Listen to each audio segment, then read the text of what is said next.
गोटे घर केवल इटा बाली गोड़ी सीमेंट तैयारी ढांचा नुहे यह गोटे परिवार वर्ष वर्षर परिश्रम स्वप्न एवं यार भविष्यत किंतु ये स्वप्न जो साकार होगा जाए से गोटे बड़ प्रश्न आसे किपरि कम खर्च में भल घर तैयारी करेंगे।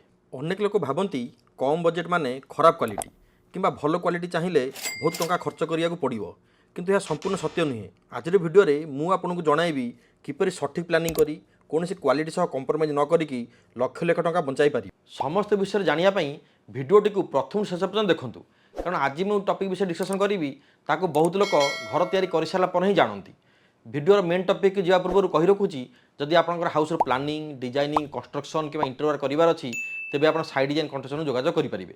आम ऑल ओवर ओडिशा रे हाउस प्लान डिजाइन प्रोवाइड करिथाउ एवं कटक भुवनेश्वर घर कंस्ट्रक्शन एवं interior work related service provide करिथाउ।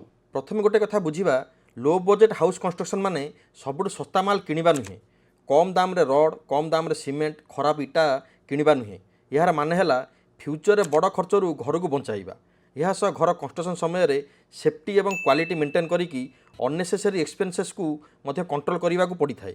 For example जदि आपण केवल लोकन को शोबाज पई कॉस्टली मोबाइल किणुचंती तेबे अधिक टंका खर्च करने को हुए किंतु जदि आपण निजर दरकार अनुसार मोबाइल किनिबे तेबे आपण भल मोबाइल मध्य पाइबे एवं टंका मध्य बचिबो। घर कंस्ट्रक्शन मध्य सही परी आपण गोटे क्वेश्चन करी आपण घर तैयारी पूर्व कौन किनिबे इटा बाली गोड़ी रड सीमेंट ना मिस्त्री ठीक करेंगे।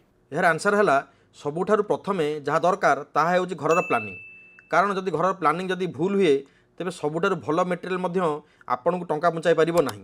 अनेक लोक जमी किनिया परे सीधा सड़क खोला आरंभ कर दी थांती ताहा परे भाबंती केउं रूम हेबो किचन केउंठी हेबो सीढ़ी घर केउंठी हेबो पानी पाइप सेफ्टी टैंक पार्किंग इत्यादि यही भली बारंबार चेंज करने को बारंबार भांगिकी पुणी तैयारी करिया को पड़े एवं खर्च बढ़ी थाए या कहते हिडन कॉस्ट यही हिडन कॉस्ट ही अनेक लोकों का बजेट बिगाड़ी थाए।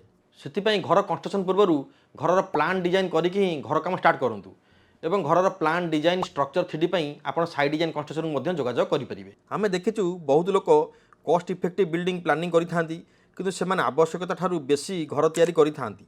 सपोज करूँ आपण परिवार में 4 जण मेंबर अच्छा किंतु आपण 5टी बेडरूम 2टी ड्राइंग रूम बहुत बड़ हॉल और बालकनी तैयारी करदेले एटार आपण घर सबू जगह सबुदिन व्यवहार हेबो नाही कहीं अनावश्यक जगह अधिक foundation column beam roof tile paint wiring plumbing इत्यादि रे अधिक टंका खर्च करेंगे। घर साइज जिते बढ़िबो कंस्ट्रक्शन कॉस्ट मध्य सेते बढ़िबो सेतिबे प्रथम निज परिवार आवश्यकता बुझंतु आज जहाँ दरकार सेटा ही तैयारी करंतु भविष्यत जदि दरकार पड़े तेबे परे एक्सटेंड करि परिबे। यही छोट भूल पाई बहुत लोक घर काम कंप्लीट न करि पारी मानसिक चिंतार रही थांती। स्मार्ट कंस्ट्रक्शन प्लानिंग रे ही घर काम स्टार्ट करंतु। एहा परे होची बजेट प्लानिंग आमको बहुत लोक क्वेश्चन करि थांती मो पाखे 25 लाख टंका अच्छी घर हो पार कि किंतु यह ठीक प्रश्न नुहे। ठीक प्रश्न है यही 25 लाख टंकार मु केमिति व्यवहार करि कारण 2 जण लोकों पाखे समान बजेट थाई पारे जड़े प्रथमे डिजाइन तैयारी करती बजेट प्लान बनाती मेटेरियल लिस्ट तैयारी करती एवं प्रत्येक काम को योजना अनुसार करती अन्य जड़े आज जहाँ दरकार आज किणती कौन हिसाब ना कौन प्लानिंग ना कौन कस्ट कंट्रोल ना शेष जड़े से बजेट सुंदर घर तैयारी कर अन्य जनक बजेट घर तैयारी मझिरे ही शेष हो जाए से मन रखु बेसी बजेट ठारू स्मार्ट प्लानिंग अधिक गुरुत्वपूर्ण। घर कंस्ट्रक्शन समय रे सबुठारु अधिक पैसा केउठारे खर्च होता है जदि यही प्रश्नर उत्तर आप सठिक जानीपारे तेबे आपनकर घर कंस्ट्रक्शन बजेट कंट्रोल करेंगे। घर बजेट फाउंडेशन एवं स्ट्रक्चर काम टोटाल बजेट अप्रोक्सीमेटली 30% खर्च होता है। ब्रिक वर्क प्राय 10% रूफिंग एवं छात प्राय 15% इलेक्ट्रिकल एवं प्लम्बिंग 10% फ्लोरिंग 10% डोर और विंडो 10% पेंटिंग एवं फिनिशिंग वर्क 10% एवं अदर एक्सपेंस 5% खर्च होता है।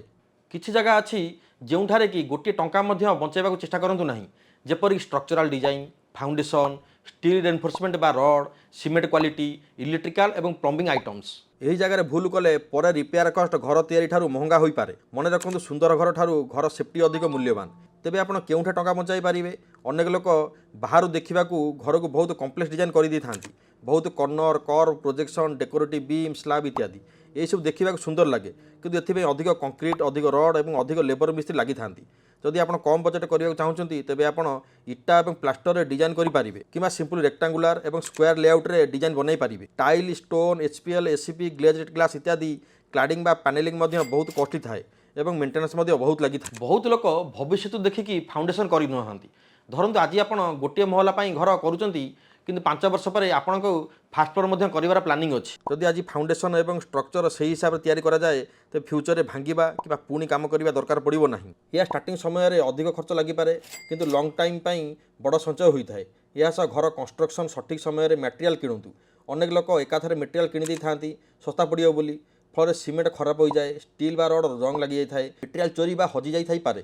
ସେଥିପାଇଁ ଯେଉଁ ଷ୍ଟେଜ୍ରେ ଯେଉଁ ମେଟେରିଆଲ୍ ଦରକାର ସେତେବେଳେ ସେହି ମେଟେରିଆଲ୍ ହିଁ କିଣନ୍ତୁ। ଭିଡ଼ିଓ ଶେଷ କରିବା ଆଗରୁ ମୋ ଏକ୍ସପିରିଏନ୍ସରେ ଆପଣଙ୍କୁ ଗୋଟିଏ ଏକ୍ଜାମ୍ପଲ୍ ଦେଉଛି ଯେଉଁଠାରେ କି ବହୁତ ଲୋକ ଭୁଲ କରିଥାନ୍ତି। ସପୋଜ୍ କରନ୍ତୁ ପ୍ରଥମ ବ୍ୟକ୍ତି ପାଖରେ 30 ଲକ୍ଷ ଟଙ୍କା ଅଛି।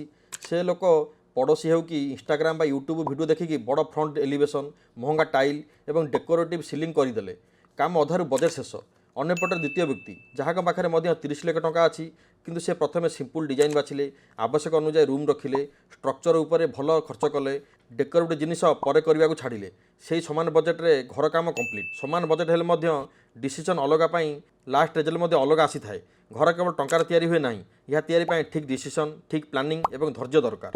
ଭିଡ଼ିଓଟି ବି ଆପଣଙ୍କୁ ଇନଫର୍ମେଟିଭ୍ ଲାଗିଥିଲେ ଆପଣ ସାଙ୍ଗସାଥି ସହ ସେୟାର କରି ଭୁଲିବେନି। ଆଜି ପାଇଁ ଏତିକି, ନମସ୍କାର, ଜୟ ଜଗନ୍ନାଥ।